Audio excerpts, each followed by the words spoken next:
Hi guys. iOS 18ல் வந்து நிறைய features வந்துருக்குது. இது வந்து ஹோம் ஸ்க்ரீனோட சம்மந்தப்பட்ட ஃபீச்சர்ஸ் எப்படின்னு பார்ப்போம். இதை வந்து 3D டச் பண்ணி பிடிச்சிங்கன்னு சொல்லிச்சேன்னா இங்கே எடிட்னு ஒரு ஆப்ஷன் வரும். எடிட்டை கொடுத்து கஸ்டமைஸுக்கு கொடுத்துக்கொள்ளுங்க. கஸ்டமைஸை கொடுத்தீங்கன்னு சொல்லிச்சேன்னா இங்கே 4 ஆப்ஷன் காட்டும்: லைட், டார்க், ஆட்டோமேட்டிக், டிண்டட்னு சொல்லி. இப்போ லைட்டில் தான் இருக்குது. டார்க்கு கொடுத்தீங்கன்னு சொல்லிச்சேன்னா ஃபுல்லாக ஆப்ஸ் எல்லாமே வந்து என்ன செஞ்சிடும், மாறிடும். கலர்லாம் டார்க் ஆகக்கூடிய இடம் எல்லாம் வந்து டார்க் ஆயிரும். ஆட்டோமேட்டிக் கொடுத்தீங்கன்னு சொல்லிச்சுன்னா உங்களோட டைமுக்கு ஏற்ற மாதிரி என்ன செய்யும், ஆட்டோமேட்டிக்காக வந்து மாறும். இதில் வந்து டிண்டட் கொடுத்தீங்கன்னு சொல்லிச்சுன்னா டிண்டட் கொடுத்து இங்கே பார்த்தீங்க எல்லா கலரும் மாறிட்டும். உங்களுக்கு என்ன கலரில் தேவையோ அந்த கலருக்கு நீங்கள் இங்கே அட்ஜஸ்ட் பண்ணிங்கன்னு சொல்லிச்சுன்னா அதுக்கேற்ற மாதிரி என்ன செய்யுன்னு சொல்லிச்சுன்னா உங்களோட எப்பெல்லாம் வந்து மாறும்.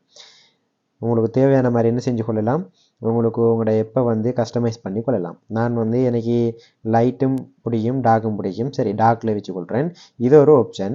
அடுத்து வந்து பார்த்தீங்கன்னு சொல்லிச்சுன்னா நேரத்தோட வந்து பார்த்தீங்கன்னு சொல்லிச்சுன்னா எப்ஸ் எல்லாம் வந்து நமக்கு வந்து தேவையான இடத்துல வந்து வச்சுக்கொள்ள இயலாது. இப்போ எப்ஸை வந்து நம்ம இங்கே இருக்கிற ஒரு எப்ஸை இங்கே கீழுக்கு எடுத்தோம்னு சொல்லிச்சுன்னா ஒட்டோவா அந்த இடத்துக்கே போயிடும்.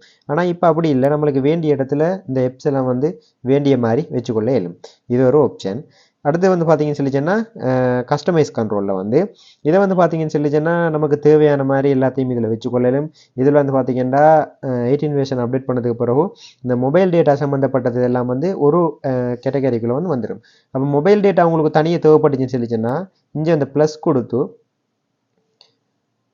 கொடுத்தீங்கன்னு சொல்லிச்சுன்னா இதில் வந்து இவட தறிக்குள்ளே இன்னும் நிறைய கண்ட்ரோல் எனக்கே வச்சுக்கொள்ளலாம். இப்போ ஹெட் கண்ட்ரோல் கொடுத்து இப்போ எனக்கு என்ன தேவையோ அதை வந்து எனக்கு என்ன செஞ்சு கொள்ளலாம், அதில் வந்து நம்மளுக்கு வச்சுக்கொள்ளலாம். இப்போ உதாரணமாக கேமரா தேவைன்னு சொல்லிச்சுன்னா கேமரா வந்து அதை கொடுத்துட்டேன். கேமரா கொடுத்துட்டு இந்த கேமரா வந்து நமக்கு தேவையான மாதிரி இப்படி கொஞ்சம் நீட்டமாக அட்ஜஸ்ட்டாக தேவைன்னு சொல்லிச்சுன்னா அட்ஜஸ்ட் பண்ணிக்கலாம். இந்த இப்படி பெருசாக தேவைன்னு சொல்லிச்சுன்னா பெருசாக அட்ஜஸ்ட் பண்ணி கொள்ளலாம். இதுகளை இங்கே வைக்கணுமோ, இப்போ இது விடத்தறிக்கு தேவைன்னு சொல்லிச்சுன்னா இங்கே தேவையான மாதிரி என்ன செஞ்சு கொள்ளலாம், கஸ்டமைஸ் பண்ணி கொள்ளலாம். அது மட்டும் இல்லை, கீழுக்கு தள்ளிங்கன்னு சொல்லிச்சுன்னா உங்களோட செல்லுலரோட சம்மந்தப்பட்டது, மியூசிக்கோட சம்மந்தப்பட்டது எல்லாத்தையும் வந்து தேவையான மாதிரி உங்களுக்கு என்ன செஞ்சு கொள்ளலாம், அட்ஜஸ்ட் பண்ணி கொள்ளலாம். இது வந்து வேறு ஃபோன் பாவிக்கிறாக்களுக்கு பெரிய விஷயமாக விளங்காது. ஐஃபோன் பாவிக்கிறாக்களுக்கு இது என்னது ரொம்பவே ஒரு பெரிய விஷயம்தான் சொல்லணும்.